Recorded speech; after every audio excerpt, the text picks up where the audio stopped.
Hi everyone, and welcome to my channel, Soil and Soul.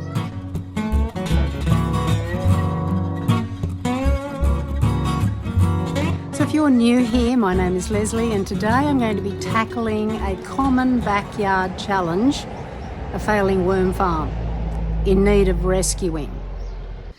A few years ago, we bought one worm farm and then we inherited another one. And honestly, it's the best thing we did for our little backyard garden. So over the past 2 weeks, I suppose, I've noticed that the worm farm was getting a bit sluggish.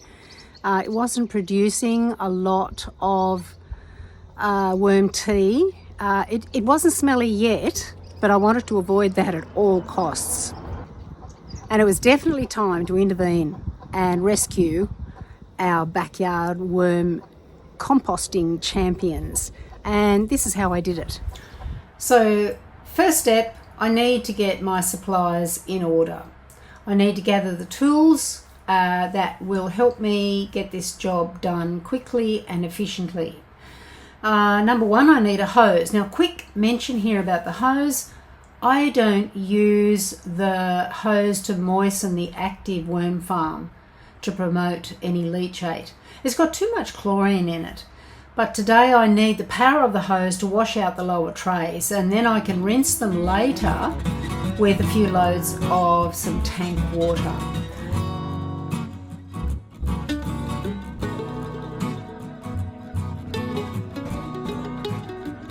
I also need some little compact tools, and I bought these child size hoe and rake from Bunnings recently. It's a good brand and it's really solid. It's going to last me quite a long while. I'll need some small hand tools, I'll need some gloves, and I'll get some shredded paper from the study for the bedding. As I said earlier, we bought one of these tumbleweed worm cafes from Bunnings and we were gifted another one. So here is an image from the Bunnings website to show you the different layers. Now the next step, I need to dismantle the worm farm. So I need to separate each of the layers or the trays that make up the worm farm. And it's such a hot day today that I think I'll lay them out here in the sun so I can easily get them clean and dry. Now as I go, I'll inspect each layer for any issues. So first, I'll remove the lid and the catchment buckets, get them out of the way. The second task is to remove the top working tray. This is where the worms are, and I need to get it into the shade to protect the worms. Last week I found that the worms were a little bit overwhelmed with the quantity of food, which really prevents proper aeration. This excess has already been added to one of the compost bins. Now the third task is to check the collection tray. Usually it's full of thick worm castings, but there's only a small amount here today, so I'll hose these layers off into my beans. I love it.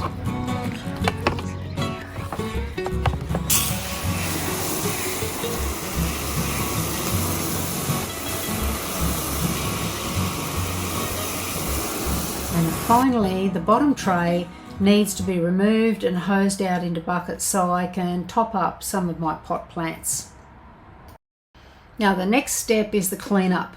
So once these trays have been emptied, I can give them a really good hose out to remove any built up grime. I wanted a clean and healthy environment for our worms.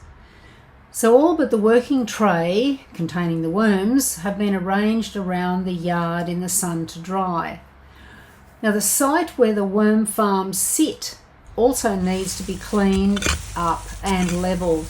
One of the issues was that the worm farm actually began to lean back and away from the tap, which meant that the drainage tank couldn't be emptied. I'd forgotten that we'd use bricks as the base for the worm farms, and by removing these, I actually gained some extra bricks for some tasks around the garden, and it meant that the ground level was lowered. And that was a win-win for the chicks who use this as a tunnel to gain access to the other run. Now the next step is to reassemble the whole unit. It took me a little time to level those drainage trays. on some of the spare bricks so that the worm leachate would flow freely. Once this tray was in place, then it was an easy task to relocate the other trays so that our little wriggly friends can burrow down and get back to work in no time.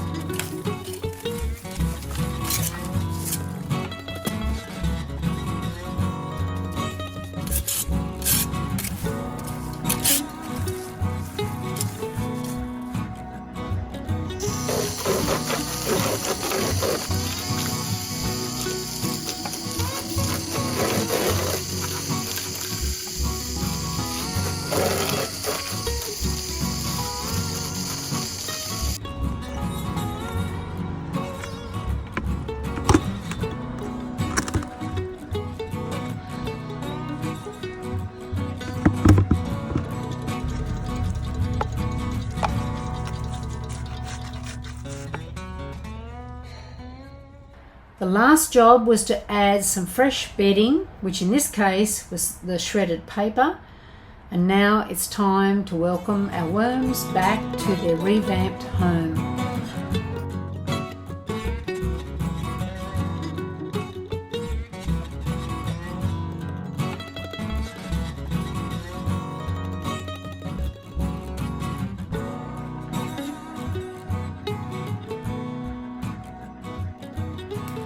Now, a little tip here about maintenance.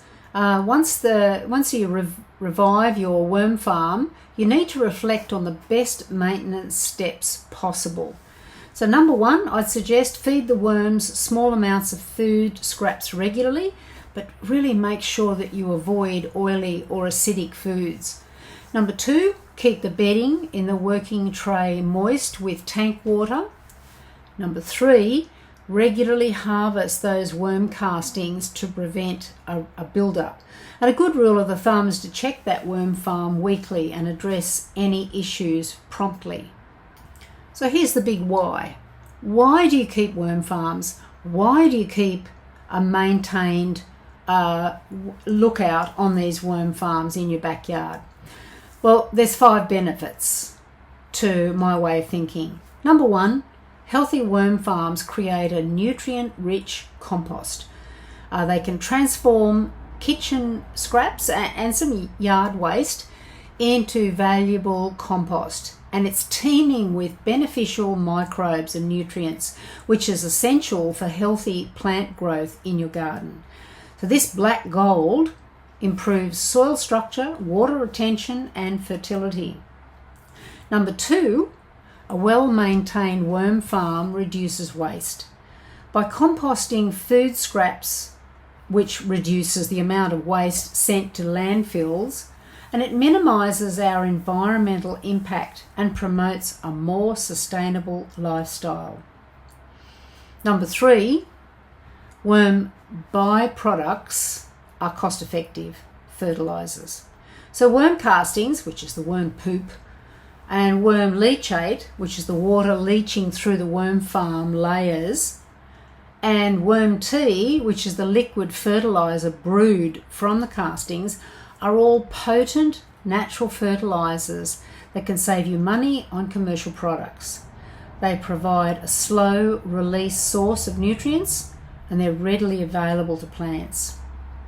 Number four, it's easy and convenient. The worm farms can be a relative small, self-contained unit, and it's ideal for small backyards, just like ours.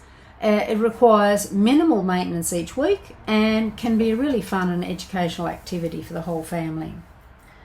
Last, number five, it supports a healthy ecosystem.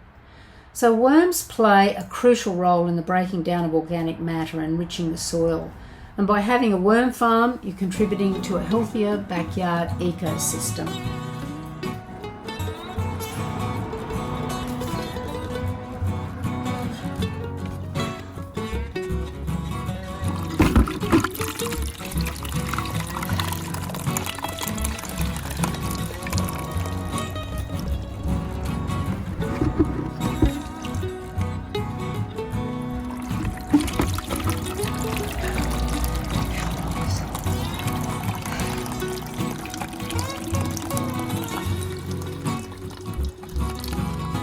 So with a few simple intervention steps, it only takes to keep your worms happy and healthy and keep composting on. So don't forget to like and subscribe and leave any comments below, because you know we're all still learning.